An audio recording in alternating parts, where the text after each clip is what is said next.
بسم اللہ الرحمن الرحیم۔ بنی اسرائیل میں 3 آدمی تھے۔ ان میں سے ایک آدمی کے چہرے پر برس کے داغ تھے، دوسرے کے سر پر بال نہیں تھے اور تیسرا آنکھوں سے اندھا تھا۔ ان تینوں کے ساتھ عجیب معاملہ پیش آیا۔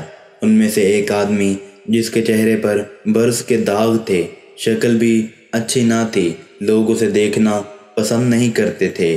محفل میں بیٹھ کر وہ اپنے آپ کو مجرم کی طرح محسوس کرتا تھا، اس لیے بڑا پریشان پھرتا تھا۔ اس کا کاروبار بھی نہیں چلتا تھا۔ اس کے پاس ایک آدمی آیا اور آ کر اس آدمی نے کہا، بتاؤ کیا تمہاری کوئی پریشانی ہے؟ یہ کہنے لگا، ہاں بڑی پریشانی ہے۔ پوچھا کون سی پریشانی ہے؟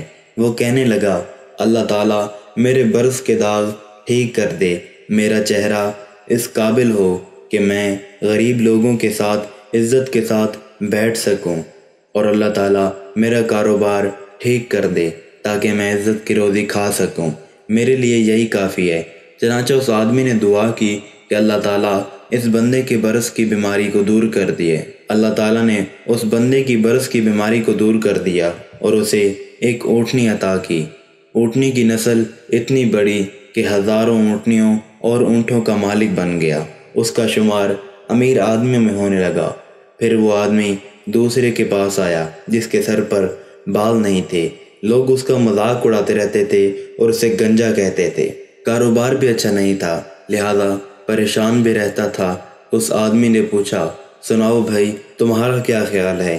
یہ کہنے لگا، بس ایک تو سر پر بال نہ ہونے کی وجہ سے پریشان ہوں اور دوسرا کاروبار نہ ہونے کی وجہ سے پریشان ہوں۔ اس آدمی نے کہا، اچھا اللہ تعالیٰ تمہارے سر پر خوبصورت بال اگا دے کہ تم دیکھنے میں خوبصورت نظر آؤ۔ اور اس کے سر پر خوبصورت بال آ گئے اور اللہ تعالیٰ تمہیں اچھا کاروبار عطا کرے۔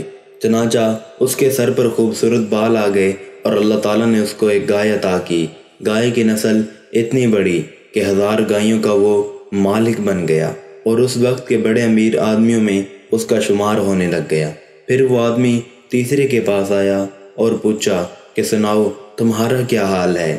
اس نے کہا، میں تو آنکھوں سے اندھا ہوں، میں تو ٹھوکریں کھاتا پھرتا ہوں، میں تو لوگوں سے بھیک مانگتا پھرتا ہوں، میری زندگی بھی کیا زندگی ہے، دعا کرو اللہ تعالیٰ مجھے بینائی عطا فرما دے۔